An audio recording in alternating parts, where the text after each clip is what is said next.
आज की जो सबसे बड़ी खबर है, सबसे अहम खबर है वो ये है। भारत के जो प्राइम मिनिस्टर हैं नरेंद्र मोदी, वो जा रहे हैं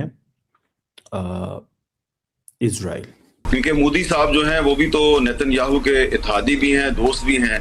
ये एक बड़ी खबर है इस वक्त, पूरे इस खित्ते की अगर मैं कहूँ तो सबसे बड़ी खबर यही होगी। पाकिस्तान के प्रेसिडेंट आसिफ अली जरदारी फौरन पहुंचे हैं इमारात। अब देखिए, हम नरेंद्र मोदी की आपने ट्वीट देखी होगी। खैर, भारत और नेतन्याहू, नरेंद्र मोदी तो मेरे ख्याल से बिल्कुल वो कोई बिछड़े हुए भाई लगते हैं। अब क्यों जा रहे हैं, कैसे जा रहे हैं, लेकिन ये सिग्निफिकेंट विजिट है। क्योंकि इस वक्त इमारात और सऊदी अरब के आपस के मसले में पाकिस्तान बुरी तरह फंस गया है। लेकिन क्या हमारे पास मईशत इतनी है बेहतर कि हम 2 दिन भी लड़ाई कर सके? तो आप वहीं से अंदाज़ा लगा लें कि what kind of a situation are we in, हम किस तरह की सिचुएशन के अंदर हैं।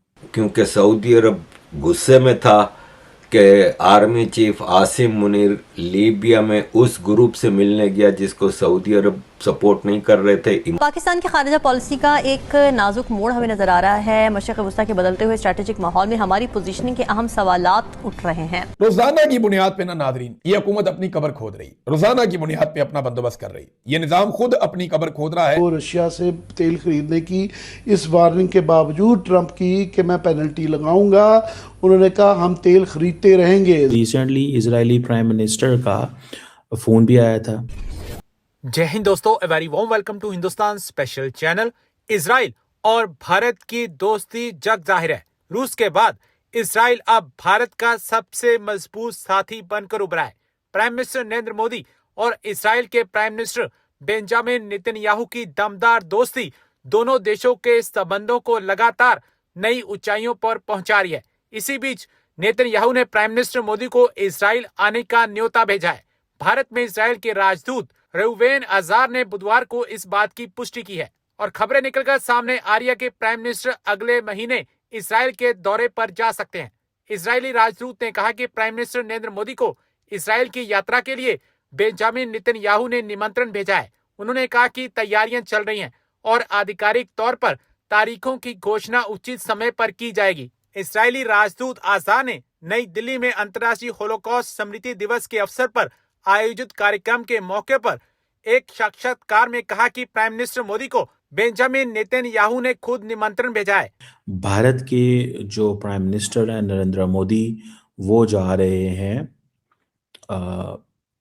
इजराइल। ये एक बड़ी खबर है इस वक्त, पूरे इस खित्ते की अगर मैं कहूँ तो सबसे बड़ी खबर यही होगी।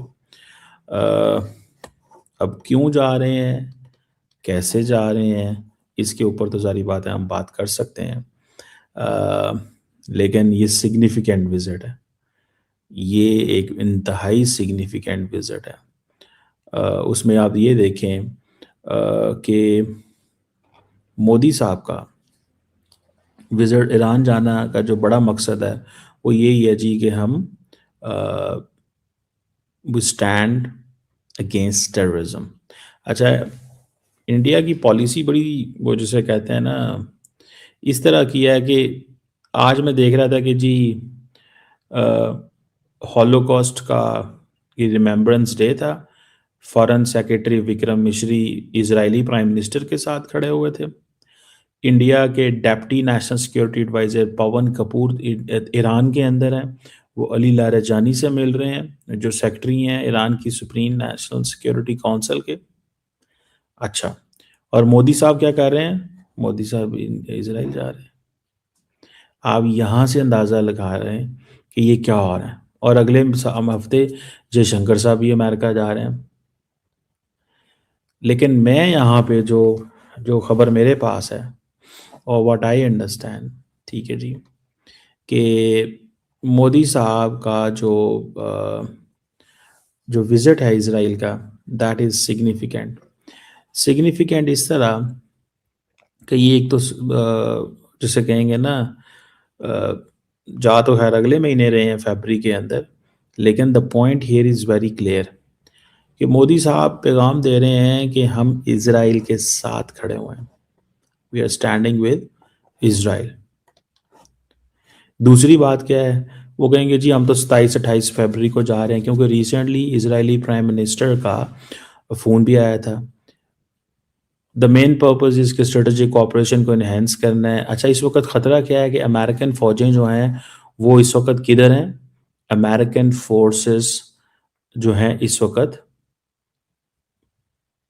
ईरान के ऊपर अटैक करने की तैयारियां कर रहे हैं, क्योंकि इस वक्त इमारात और सऊदी अरब के आपस के मसले में पाकिस्तान बुरी तरह फंस गया है। भारत का एक बैलेंस्ड स्टैंड रहा है, जिसकी वजह से अभी तक भारत को कोई ऐसा मसला हुआ नहीं, ना होने का चांस है, लेकिन पाकिस्तान बुरी तरह फंस गया है। और इसका यह हिसाब किताब है कि इमारात के प्रेसिडेंट अपने शिकार के लिए रहीम यार खान में इनकी जो प्रॉपर्टी है वहाँ पे हर साल आते हैं, तो वहाँ जा रहे थे, तो इस्लामाबाद एयरपोर्ट पे उनको उतारने का कहा गया, लेकिन वो उतरे नूर खान एयरबेस पे, क्योंकि वहाँ से उनको जहाज़ जाना था रहीम यार खान और वहाँ पे फिर पाकिस्तान का प्राइम मिनिस्टर और आर्मी चीफ और ये सब उसके तरले मिन्नतें करते रहे और कुछ हुआ नहीं।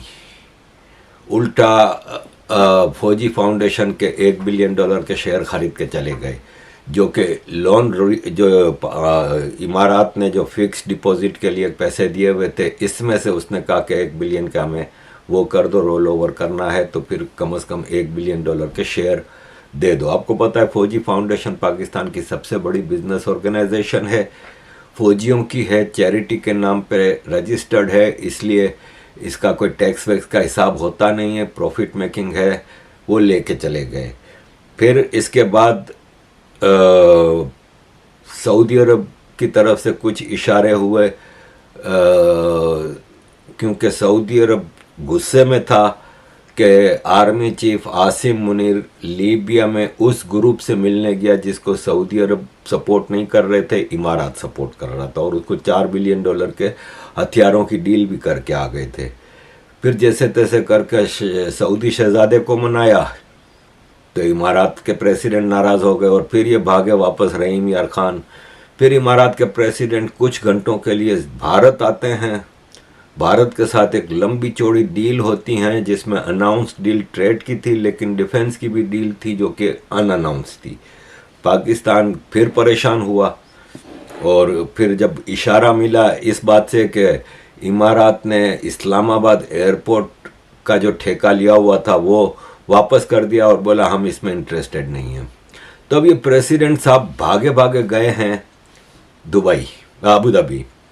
आपको मैं यहाँ पे ये बताता चलूँ कि पाकिस्तानियों की खाली $100 बिलियन की इन्वेस्टमेंट है दुबई में और अबू धाबी में, इमारात में $100 बिलियन की।